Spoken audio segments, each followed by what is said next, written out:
Place I know very well. Let's go to Buffalo. Let's go, Buffalo! Josh Allen got his first career playoff win last weekend as his Bills held on to beat the Colts. Allen had 3 total touchdowns and became the youngest quarterback in NFL history to throw for at least 300 yards and complete 70% of his passes in a playoff game. So, Acho, do you trust Josh Allen after he got his first playoff win? Sel, I want to, but I can't. I can't. You're the one. But you trust Baker Mayfield, but you... okay. I'm explaining.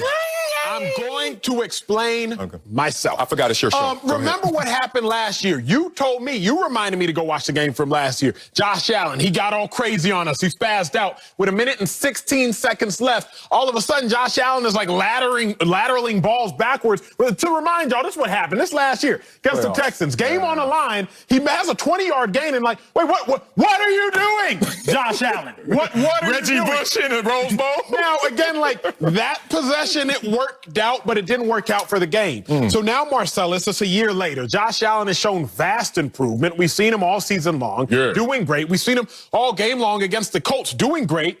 3 minutes and 30 seconds left. Bills are up 27-24. Again, if I have everything correct. All of a sudden, I'm like, okay, Josh Allen, you've done great, baby. What you gonna do for us? Josh Allen, go down. Wait, take a sack. No, take. Josh Allen, go down, Josh. Please. He fumbles the ball. They end up in 3rd and 33, end up punting on like 4th and 19. Marcellus, if the Colts happen to just realize, hey, y'all should fall on that, this ends differently. But more than that, because I don't like doing that. Yeah, I don't like that. Think about that. You give the Colts the ball back with 2 minutes and 30 seconds. No timeouts, but 2 minutes and 30 seconds. You got to march about 70 or so yards down the field. That's what the Colts had to do. Now, if there were any other quarterback left in the playoffs, let's talk about the quarterbacks left. Lamar Jackson, Drew Brees, Aaron Rodgers, Tom Brady, Jared Goff plus Sean McVay. I'm using that combination. Baker Mayfield plus Kevin Stefanski. I'm using that combination. Any other quarterback left not named Phillip Rivers or Taylor Heineke, that game probably goes in overtime. I think we can all admit that. 2 minutes, 30 seconds left, an NFL playoff quarterback, that game probably goes in overtime. But it so happens that it was Phillip Rivers. Kudos to the Bills. Again, I've said this before. I'm going to end like this. We judge by outcome. We don't judge by action. We don't judge that Josh Allen took a sack minus 23 yards with the game on the line, plus fumbled and let the other team nearly recover it. We don't really judge him or scrutinize him for that because it didn't cost him. But I'm going to judge by the action, not just the outcome. And the action told me I can't yet fully, wholeheartedly trust Josh Allen. I can't argue that, even though I've been in situations where you get judged by your winning performance despite a losing outcome. But that's another conversation I'd love to have with my dog, Acho. But, Acho, you could trust him. Can I? Trust him. You know why you could trust him? Please. Because you could trust them as well. It didn't just rhyme, bruh. It came out because it should have that impact on you. We don't want to talk just about Josh Allen and his performance and performances. Oh, really? You sure you don't want to talk about a guy that you should trust because he's the youngest in NFL history, as we said in the read, 300 yards plus, 70% completion percentage? Oh, you don't want to trust that. Let's trust then a team that beat a team that had over 450 yards and no turnovers. You know what? The Colts are the first team to ever lose with those numbers. That tells me right there, they beat a Colts team that was ready. That went out there and gave them their best shot. Haymaker at the haymaker, jabs, body blow, knock them out. And the Bills didn't flinch. Now, there was a moment where Josh Allen had to exorcise those demons that you talked about. That last remaining jolt of life that demon had from the Houston Texans playoff game where you're like, Josh, that fumble, come on, big dog. It looks like you're reminding us of last year.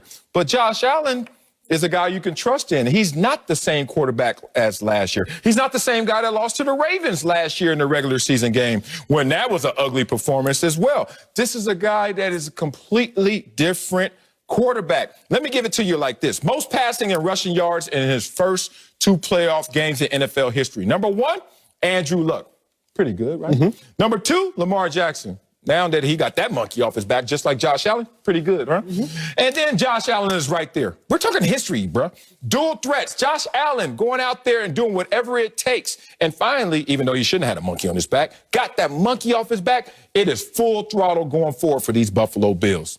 I'm with every bit of that. Like, everything about Josh Allen has said that you should trust him. Everything has. But still. So why you don't trust him? Because the last possession of the regulation last year, he went crazy. The last possession of regulation this year, he spazzed. You told me last week, maybe 2 weeks ago, you were like, hey, everything looked good until Josh Allen, like, it looked like you forgot how to play quarterback. That moment. This year, everything looked good until that last possession. Josh Allen, it looked like you forgot how to play quarterback. You brought up that Reggie Bush pitch, national championship game. Yeah. It didn't go his way, so we judged him for it harshly. Vince Young did the same thing. Exactly. Vince Young did the exact same thing. But it went his way. The Texas Longhorns scored on that play. We didn't judge them equally because the outcome was different. Action was the same, but the outcome was different. I say this, Sel. If Josh Allen, if that sack fumble minus 23 yards would have been recovered by the Colts, mind you, they would have been adjacent to field goal position. They would have been, I think, like the 37 to the 40-something yard line. If that's recovered by the Colts and the Colts now kick a field goal to tie or put a touchdown in the end zone to take the lead, would you come up here with the same take? First of all, you give me new information, I'm going to have a new take. Same action, though. Same action. No. Like, I'm giving you the exact same action. I'm not helping your take. I'm not asking you to help my take. But I'm also not going to give a hypothetical because in the game of football, as I came up here and I gave the Cleveland Browns credit, Baker Mayfield credit, even though in my mind, in my closed space, I'm like, man, Pittsburgh couldn't even snap the ball on play one. Took me back to the Denver Broncos, Seattle Super Bowl. Man, you're going to lose a game and you can't snap the ball on play one. I am with you, Acho, on both sides, but the reality is we got to stick to it. The reality is Josh Allen came close to the same moment that last year he was a loser in. This year he was a winner in because he had a winning reaction, whether it was him or the collective unit. You got to give him credit or give them credit for that change because that change doesn't happen naturally. It's through force. It's through preparation. It's through continuity. Like all those things make that little difference. But sometimes all those things sound great. All those things sound great. But every now and then, let's talk about the fact that you need a break. Oh, everybody needs a break. Even losers catch breaks. Facts. Winners, losers, every now, but typically the winners might catch the break that the loser doesn't. Yeah. The Giants Super Bowl, dude catches a miraculous catch. Patriots Super Bowl, you see Edelman against the Falcons, fingertip catch. Every now and then. So is your take that Josh Allen's going to ball, but he's going to have one moment that's going to cost him the entire game? I think it's this. We're forming our narrative based around the outcome, not necessarily the action, and that's my problem.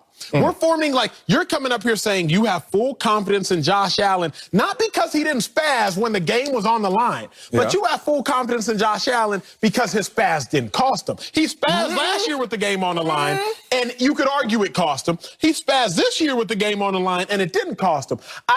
Again, you hate when I borrow. That's not just that. Go ahead. Well, okay. You think Josh Allen going to ball against the Ravens? Yes or no? Yes, I think, but I think he'll have a crucial error. And before we get to the error, because we don't know the impact of that error, because every player has made errors in every single game. Correct. Do you think he's going to throw for 200 yards? Yes, sir. You think he's going to throw for 300 yards? 280. 280? Okay. All right. I think he's going to ball out. And it's interesting if you look at this team right now, they're 9-0. They're undefeated when he throws for 300 yards. 280, kind of close. May go your way, may go my way. Here's the thing about this team. They win now different ways. You're not respecting that. This is a team that was blowing teams out the last 6 games by 19.8 points a game. And then they get into a playoff game where the spazzing occurs. And last year, that spazzing cost you a game. They win a close game they couldn't win last year. 27-24 over the Colts this year was a loss to the Texans last year. Please give them the respect that they need for making that slight of a change that affected their outcome. I want to, but I also want to be an analyst. Okay, I love it. And so what I mean by I want to be an analyst is this. The reason that we're saying that Lamar Jackson has changed the narrative around he can't win a playoff game really has nothing to do with Lamar Jackson. It has everything to do with the fact of the Ravens' defense. You're going to do that again? No, not a lot. Be real, bro. Derrick Henry had 40 yards. Okay, but that's on Derrick Henry.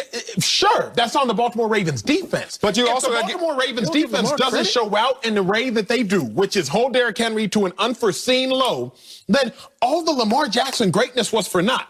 Lamar Jackson's 48 or whatever yard touchdown run, all of his greatness, his 180 or 200 yards passing, no touchdowns passes, but one interception.